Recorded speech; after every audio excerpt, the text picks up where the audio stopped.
আসসালামু আলাইকুম, good morning DXN সিঙ্গাপুরের চাঙ্গি এয়ারপোর্ট থেকে আমি আশিক বলছি। অসাধারণ একটা প্লেস। আমরা আসলে সিঙ্গাপুর টু মালয়েশিয়া কীভাবে আমরা ফ্লাই করলাম সেই জিনিসটা পুরো ট্যুরটা আপনাদের সাথে শেয়ার করবো। এখানে আমাদের সিনিয়র লিডার্সরা আছেন আমাদের সাথে, সবাই আমরা একসাথে আমরা সবাই এখানে ইমিগ্রেশনের জন্য যাব। আমরা সবাই রেডি। আমাদের সিঙ্গাপুরের কাজ শেষ। 11 তারিখে আমরা সিঙ্গাপুর থাকি, আমরা সবাই যাচ্ছি এখান থেকে। আমাদের সিনিয়র লিডাররাও আমাদের সাথে আছেন। পুরো ভিডিওটি উপভোগ করবেন আমাদের সাথে থেকে। আসসালামু আলাইকুম। চাঙ্গি এয়ারপোর্ট থেকে আমি আশিক। ডিএক্সএনের সুবাদে আলহামদুলিল্লাহ সবাই কেমন এনজয় করছে একটু দেখাই। এক একজনের অবস্থা দেখলে দিস ইজ আওয়ার মন্ত্রতন্ত্র দা। আস্তে আস্তে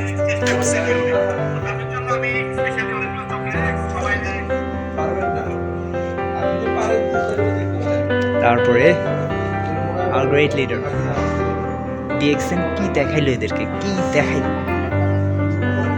আমাদের সিনিয়র লিডার্সরা সবাই rest, special resting.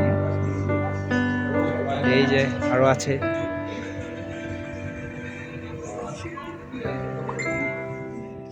This is man of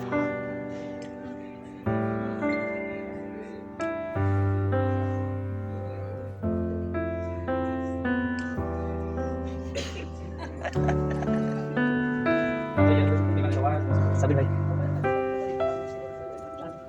আমাদের সিনিয়র লিডাররা আছেন, ম্যানেজমেন্ট জীবন স্যার। এই যে স্যার আমি যে না ভিডিও আছেন, ভিডিও করতেছি। এলো ডিস্টার্ব করা যাবে না স্যার, আমরা আপনাকে ডিস্টার্ব করতে পারি না, এখন ডিস্টার্ব নো সাউন্ড সো দেখলাম আসলে একজন অবস্থা মাশাআল্লাহ। আলহামদুলিল্লাহ যারা যারা এরকম বিউটিফুল কিছু দেখতে চান, বুঝতে চান, শুনতে চান, তারা আসবেন, দেখবেন, দেখাবেন মানুষকে। সো ডিএক্সএন জিন্দাবাদ। তো মূলত এখানে আমি সবচেয়ে বেশি যেটি শেয়ার করার চেষ্টা করবো আপনাদের সাথে টেক অ্যাওয়ে এবং ল্যান্ডিং।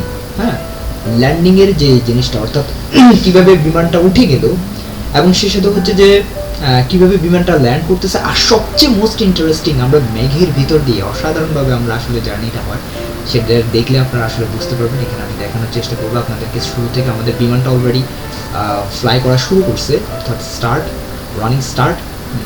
তো এখানে আমরা দেখতে পাচ্ছি এটা মোটামুটি এর গতিবিধি আস্তে আস্তে বৃদ্ধি করছে এবং আপনারা যখন এটা টেক অফ করবে আপনি বুঝতে পারবেন এই যে এখন কিন্তু বিমানটা এখন স্পিড বাড়তেছে। প্রায় 20 মিনিট পরে এটার স্পিড কিন্তু এই প্রান্তে আসে। হ্যাঁ, এরপরে দেখবেন আপনি বুঝতে পারবেন যখন এটা টেক অফ করে এটার কিন্তু স্পিড হাই লেভেলে থাকে এবং এত বেশি সাউন্ড হয় যেটা আসলে বলার বাইরে। এবং সেই সাথে আপনি বুঝতে পারবেন একেবারে ঝাঁকুনি দিয়ে তখন কিন্তু বোঝা যায় এটা এখন উপরের দিকে চলে যাচ্ছে।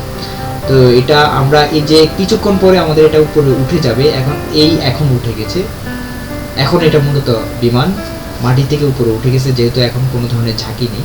এই যে এখন উপরে উঠতেছে আস্তে আস্তে সিঙ্গাপুর শহরটা, পুরো শহরটা দেখা যাবে। একেবারে পুরো সিঙ্গাপুর শহরটা এখান থেকে দেখা যাবে এবং পুরোটা আসলে একটা নদীর পাশে, হ্যাঁ, সাগরের পাশে পুরো শহরটা, পুরো সিঙ্গাপুর। অসাধারণ একটা জায়গা সিঙ্গাপুর, আসলে বলে বোঝানো যাবে না। যদি আপনি না দেখেন, না ভিজিট করেন, তাহলে আসলে এটা সম্ভব না বোঝানো। এত সুন্দর প্লেস, যেটা আসলে ডিএক্সএনের সুবাদে আলহামদুলিল্লাহ দেখার সৌভাগ্য হয়েছে আমাদের। সিঙ্গাপুর চাঙ্গি যে এয়ারপোর্ট আছে সেটা তো কি বলবো, আসলে প্রত্যেকটা স্তরে তারা এত সুন্দর করে সাজিয়েছে যেটা আসলে বলাই বাহুল্য। এই যে দেখুন কত সুন্দর একটা প্লেস, বিমান থেকে পুরো শহরটাকে আসলে দেখা যায়। আর সিঙ্গাপুর যেহেতু অনেক ছোট্ট একটা শহর, আমাদের একটা জেলার শহরের মতো, তো সেইখান থেকে আসলে এটা এই প্রান্ত থেকে ও প্রান্ত আপনি খুব সহজে ভ্রমণ করে ফেলতে পারবেন অনায়াসে, এমন কোনো ঝামেলা ছাড়াই। এখান থেকে মোটামুটি দেখা যাচ্ছে। তো আমি তবে মাঝখানে আপনারা দেখবেন আসলে কীভাবে মেঘের ভিতর দিয়ে বিমানটা আসলে চলে যায়। মেঘের যে পাহাড়, আল্লাহ পাক এত সুন্দর নিদর্শন সৃষ্টি করে রাখছেন। নিচ থেকে আসলে আমরা তেমন কিছুই দেখি না, যখন আপনি আসলে ফ্লাই করবেন তখন সেটা দেখে আসলে আপনার মন ভরে যাবে মহান সৃষ্টিকর্তার মহান সৃষ্টি আসলে কেমন। এখান থেকে কিন্তু অসাধারণ ভিউ দেখা যাচ্ছে, আমরা দেখতে পাচ্ছি মাশাআল্লাহ। আস্তে আস্তে পুরো সিঙ্গাপুর শহরটা একেবারে ছোট হয়ে যাবে যখন এটা আরও উপরে কয়েকবার 3-4 বার করে এটা আসলে উপরের দিকে উঠে। মোটামুটি এটা বোঝা যায় কখন আসলে এটা উপরে উঠতেছে। এরপরে আমরা দেখার চেষ্টা করেছি এখানে আরও দেখুন, একেবারে ইয়ার থেকে দেখা যাচ্ছে মেঘের মোটামুটি একেবারে নীলে নিয়ে সব কিছু মিশে গেছে আসলে নীলে। এরপরে এখানে আমাদের সবাই আসলে আছে। এখান থেকে আরো উপর থেকে একেবারে দেখা যাচ্ছে, এখানে আমরা দেখতে পাচ্ছি। এরপরে আমরা একেবারে চলে আসলাম মাঝখানে, একেবারে মেঘের স্তর, পাহাড় দেখা যাচ্ছে। দেখুন, এগুলো আসলে জুম করে দেখলে আপনি বুঝতে পারবেন। নিচে একেবারে পুরো সিঙ্গাপুর শহরটা দেখা যাচ্ছে, একেবারে মেঘের উপরের স্তরে আমরা আছি। অভিকর্ষ বল শূন্য বলা যায় এখানে। এখান থেকে আমাদের ফ্লাইটটা চলতেছে। কত সুন্দর আসলে, দেখে আপনি আসলে বুঝতে পারবেন না দেখলে। হ্যাঁ, খালি আর মোবাইলে দেখে কতটুকু বুঝবেন বা ক্যামেরাতে কতটুকু বুঝবেন জানি না, বাট বাস্তবে যদি আপনি দেখেন এবং জানালার পাশে বসে যদি সেটা অবজার্ভ করেন, আপনার কাছে অসাধারণ লাগবে আসলে। পুরো একেবারে জার্নি শুরু থেকে শেষ পর্যন্ত অসাধারণ একটা ভিউ ছিল। আলহামদুলিল্লাহ, এটা দেখার সৌভাগ্য হয়েছে ডিএক্সএনের সৌভাগ্য। এখান থেকে দেখতে পাচ্ছি আমরা এখন মেঘের একেবারে উপরে আছি, মেঘেরও অনেক উপরে।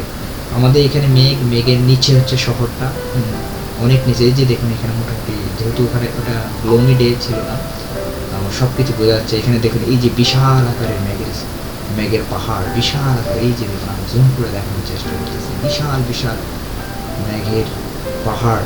এই যে এখানে দেখা যাচ্ছে বিশাল পাহাড়, অসাধারণ আসলে। এগুলো মানে তুলোর মতো। এই যে আমরা একেবারে মেঘ ভেদ করে আমরা আসলে এখন আমাদের বিমানটা যাচ্ছে। এই যে দেখুন, দেখা যাচ্ছে এই যে এখানে একেবারে পুরো মেঘের ভিতর দিয়ে যাচ্ছে এখন। এই যে এখানে এরপরে আরো মেঘের যে আছে, কত সুন্দর মাশাআল্লাহ। না দেখলে আসলে বুঝতে পারবে না। এই যে এখানে দেখা যাচ্ছে আমাদের পাশে এই মেঘের যে পাহাড়গুলো, এগুলো আসলে আমাদের সামনে একেবারে পাশে। মনে হচ্ছে যেন হাত বাড়িয়ে ধরা যাবে এরকম, যদি জানলা খোলা যেত আসলে ধরা যেত, এরকম একটা অবস্থা। এত সুন্দর। তো যারা আসলে ফ্লাই করতে চান, যারা এই ধরনের সৌন্দর্য দেখতে চান, বিজনেস করতে হবে, বিজনেস করার জন্য আমাদের সাথে যোগাযোগ করতে পারেন। এই যে আমাদের নিচেই এই মেঘের পাহাড়গুলো দেখেন কত সুন্দর। এই যে আমরা এখন আবার মেঘ ভেদ করে যাচ্ছি, এই যে আমাদের পাশে। এত সুন্দর আসলে, কি বলবো আর, না দেখলে বোঝা যাবে না। যারা এরকম সৌন্দর্যগুলো অবলোকন করতে চান, দেখতে চান, সারা পৃথিবী জুড়ে ঘুরতে চান, তারা আমাদের সাথে জয়েন করতে পারেন। এই যে দেখুন, মেঘ ভেদ করে আবারও যাচ্ছি আমরা এক শহর থেকে আরেক শহরে। সিঙ্গাপুর থেকে মালয়েশিয়া হচ্ছে 1 ঘন্টার একটা জার্নি, 1 ঘন্টা লাগে সিঙ্গাপুর থেকে মালয়েশিয়া আসতে। তবে জার্নিটা অসাধারণ ছিল। যেহেতু আমরা বাংলাদেশ থেকে যখন আমরা সিঙ্গাপুরে যাই, তখন কিন্তু আমরা আসলে সেটা রাতের একটা ফ্লাইট ছিল। আমরা সেখানে থাকি 11 তারিখ একদিন। এরপর আমরা ওখান থেকে চলে আসি আমরা মালয়েশিয়াতে। অসাধারণ একটা জার্নি ছিল, মানে বলার মতো। হ্যাঁ, কিছুক্ষণ পর আমাদের বিমানটা ল্যান্ড করবে। ল্যান্ড করলে মোটামুটি দেখতে পারবো। আর মালয়েশিয়াতে আমরা যেটা সবচেয়ে বেশি দেখতে পাই সেটা হচ্ছে যে পাম গাছ। এই যে দেখুন, এখানে দেখা যাচ্ছে পাম গাছ, মানে বিস্তীর্ণ এলাকা জুড়ে একেবারে পাম গাছ। এই যে এখান থেকে দেখা যাচ্ছে। এরপর আমাদের বিমানটা একটু পরে ল্যান্ড করবে। এই যে আমরা এখন একটু পরে ল্যান্ড করতেছি, ফুল স্পিডে আসলে ল্যান্ড করছে। এখানে মোটামুটি মালয়েশিয়াতে আমরা একেবারে কুয়ালালামপুর কেয়ারে আমরা প্রায় চলে আসছি। এই বিমানবন্দরটাও আসলে অনেক বড়, অসাধারণ একটা বিমানবন্দর। তবে আমার কাছে সবচেয়ে বেশি ভালো লাগছে কিন্তু সিঙ্গাপুরের সেই চাঙ্গি এয়ারপোর্টটা, বলাই বাহুল্য। আর এখন কিন্তু ফুল স্পিডে এখন আমাদের একেবারে ল্যান্ডিং করতেছে পুরা একেবারে। এখন কিন্তু আমরা মাটির সাথে আছি, আর এটা এই সময় খুব বেশি স্পিড থাকে যখন মাটির সাথে এটি থাকে। যখন ফ্লাই করে ফেলে তখন আর এই ধরনের ভাইব্রেটিং হয় না, কিন্তু যখন নামে মাটির সাথে থাকে চাকাগুলো, তখন একটু ভাইব্রেটিংটা বেশি হয়। মোটামুটি প্রায় আমাদের ল্যান্ডিং শেষের দিকে, অনেক সময় নেয় কিন্তু। আর এক একটা এয়ারপোর্ট এত বিশাল জায়গায় মধ্যে করা, যা আসলে বলাই ভালো। মোটামুটি আমাদের ল্যান্ডিংয়ের কাজ প্রায় শেষ। আলহামদুলিল্লাহ, আমরা পৌঁছে গেলাম কুয়ালালামপুর এয়ারপোর্টে। চলে আসলাম। আমাদের সাথে এখানে আমাদের সকল লিডার্সরা আছেন, তারা এখন বের হয়ে আমরা একসাথে বের হয়ে যাবো। দেখতে পাচ্ছি একে একে সবাই বের হচ্ছে এখানে। এই যে আমাদের লিডাররা আমাদের সাথে বের হয়ে যাচ্ছেন, সবাইকে এখানে দেখা যাচ্ছে একে একে। এই যে আমাদের বিমানটি এখান থেকে দেখা যাচ্ছে, সিঙ্গাপুর এয়ারলাইন্স। সাধারণ একটা বিমান, অনেক বড়। আমাদের লিডাররা সবাই আমরা বেরোচ্ছি, চলে যাচ্ছি। তো সবাইকে অসংখ্য ধন্যবাদ। আমাদের সাথে থাকবেন, পরবর্তী আপডেটগুলো দেখবেন এবং সবার সাথে শেয়ার করবেন। আর বিজনেস করতে চাইলে বিজনেসের জন্য আমাদের সাথে যোগাযোগ করতে পারেন, আমাদের স্ক্রিনে দেওয়া। আমাদের সবাইকে অসংখ্য ধন্যবাদ। আসসালামু আলাইকুম ওয়া রাহমাতুল্লাহ।